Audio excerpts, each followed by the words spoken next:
తెలంగాణ రాష్ట్ర వ్యాప్తంగా భిన్న వాతావరణ పరిస్థితులను చూస్తున్నాము.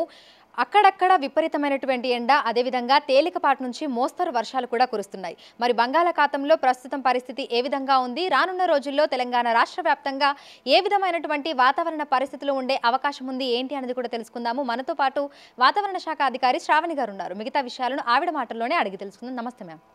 మ్యామ్, 2 రోజుల నుంచి చూస్తున్నాము అక్కడక్కడ తేలికపాటి నుంచి మోస్తరు వర్షాలు, ఎండ తీవ్రతకు కూడా ఉంటుంది. సో బంగాళాఖాతంలో ప్రస్తుతం పరిస్థితి ఏ విధంగా ఉంది అంటారు? ప్రస్తుతం చూసుకున్నట్టయితే ఒక ఉపరితల ఆవర్తనం అనేది కొనసాగుతుంది. ముఖ్యంగా మనకి విదర్భ పరిసర ప్రాంతాల నుండి అంటే ఈస్ట్ మధ్యప్రదేశ్ నుంచి విదర్భ, తెలంగాణ, దక్షిణ కోస్తా ఆంధ్ర పరిసర ప్రాంతాల మీదుగా ఒక ఉపరితల ఆవర్తనం అయితే కొనసాగుతుంది. ఈ ఉపరితల ఆవర్తన ప్రభావం వల్ల మనకి అక్కడక్కడ ఒక చెదురుమెదురుగా ఉరుములు మెరుపులతో కూడిన వర్షపాతం నమోదే అవకాశం ఉంది. మనం గత 24 గంటల్లో చూసుకున్నట్లయితే కరీంనగర్ పరిసర ప్రాంతాల్లో అధికంగా మనకి 11 సెంటీమీటర్ల వరకు కూడా వర్షపాతం నమోదవడం జరిగింది.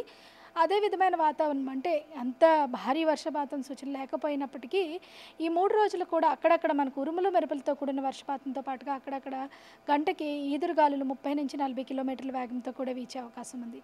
రాష్ట్రం మొత్తం మీదుగా చెదురుమదురుగా ఈ ఉరుముల మెరుపులతో కూడిన వర్షపాతం నమోదే అవకాశం ఉంది. పగటిపూట కొద్దిగా ఎండవేడి వాతావరణం అన్న సాయంత్రం మధ్యాహ్నం 3-4 గంటల నుంచి కొద్దిగా మేఘావృతమైన వాతావరణం ఏర్పడి ఈ ఉరుములతో కూడిన వర్షపాతం నమోదే అవకాశం ఉందన్నమాట. రాష్ట్రం మొత్తం మీద ఇదే వాతావరణం మరో 3 రోజులు కొనసాగే అవకాశం ఉంది. అయితే అంటే కురిస్తే వర్షాలు కుండపోతగా కురుస్తున్నాయి, లేదు అని అంటే వర్షాలు ఒక్కసారి ఆగిపోతే ఎండ తీవ్రత ఉన్న పలంగా పెరిగిపోతుంది, ఎందుకు అంటారు?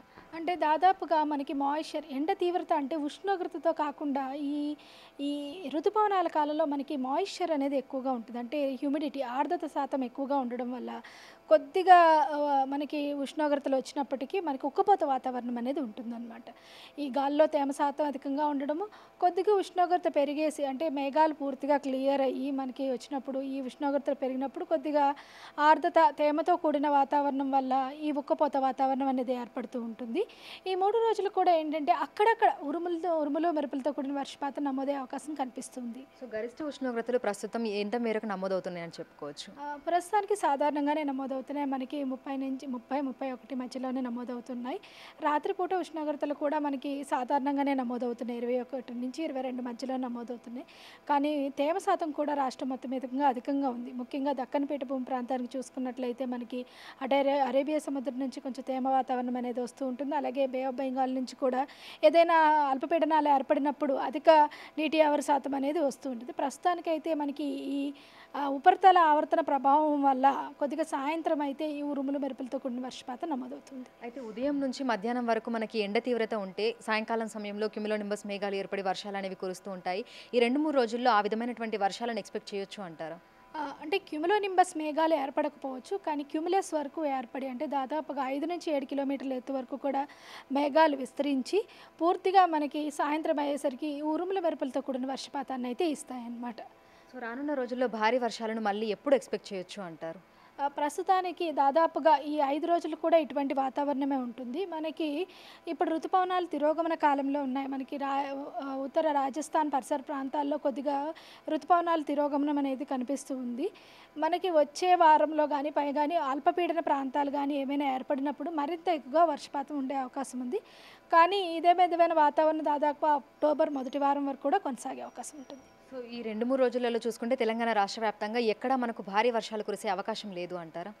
ఈరోజు మనకి అక్కడక్కడ ఉండే అవకాశం ఉంది. ముఖ్యంగా ఉత్తర ఆదిలాబాద్ కానీ ఆసిఫాబాద్ ఈ పరిసర ప్రాంతాల్లో, దక్షిణ జిల్లాల్లో కూడా అక్కడక్కడ ఏదైతే ఈ ఉపరితల ఆవర్తనం అనేది ప్రసరింపజేస్తుందో ముఖ్యంగా ఈ విదర్భకి దగ్గరలో ఉన్న ప్రదేశాలు కానీ, దక్షిణ సౌత్ కోస్తా ఆంధ్రాకి దగ్గరగా ఉన్న ప్రదేశాలు కానీ అంటే నాగర్ కర్నూలు కానీ కొద్దిగా ఇటు నుంచి యాదాద్రి భువనగిరి కానీ సాయంత్రం పూట కొద్దిగా ఉరుముల మెరుపులతో కూడిన వర్షపాతంతో దాదాపుగా 5 నుంచి 8 సెంటీమీటర్ల వర్షపాతం వరకు కూడా కురిసే అవకాశం ఉంది. సో జీహెచ్ఎంసీ పరిధిలో చూసుకుంటే వాతావరణం ఏ విధంగా ఉండే అవకాశం ఉంది అంటారు?